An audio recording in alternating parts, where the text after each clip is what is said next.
with meteorologist Dan Tomassone.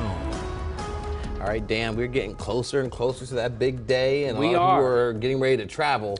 And that could be an issue if you're heading westward today or even tomorrow. And then locally, it's going to be very cold here. So you kind of see the progression. Yeah. It's coming from the western states closer to here. And so we are watching even the airport here locally. Today would be an easy day to fly out of HIA. No issues around our local area. In fact, it doesn't get much clearer than this. I mean, this is a good shot of dry air that's moved in. A lot of sunshine at HIA Middletown there, checking in A-OK at this hour. So again, what is the change today? We're right under high pressure, not a whole lot of wind going on. Temperatures mid-30s to upper 30s. Again, things have improved since early this morning when we were in the teens and 20s and low 40s just off to our south. So while we started 10 to 15 degrees colder than yesterday in the morning, now we're on par with where we were yesterday. Warm air surging ahead of a weak cold front, but this huge air mass, this cold air mass, is beginning to move from north to south. And it's going to come right down the front range of the Rockies into parts of the Midwest, and then begin to spread out farther to the east.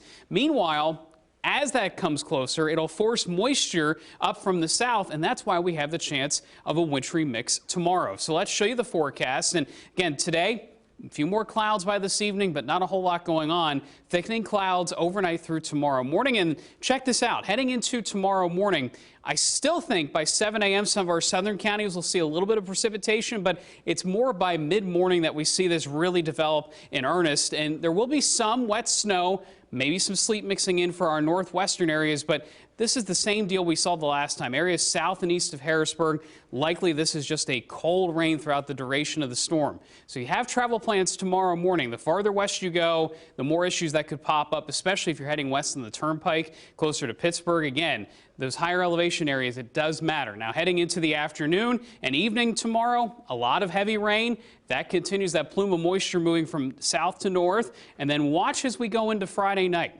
Or excuse me, Thursday morning or Thursday night into Friday morning, there will be a lull in the precipitation. That should help dry things out, but then winds on the backside of the front begin to push through, and this all could end up as a period of snow early Friday morning. So again, two different time periods in the morning to watch. Tomorrow morning, Friday morning, there will be some areas of concern about some isolated slick spots. I'm not expecting widespread issues.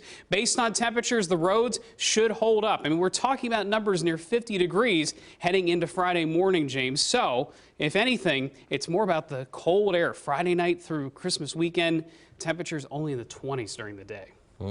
Cold, cold, cold. Be ready for it. You've been warned all week. Yes, we have, Dan. Thank you.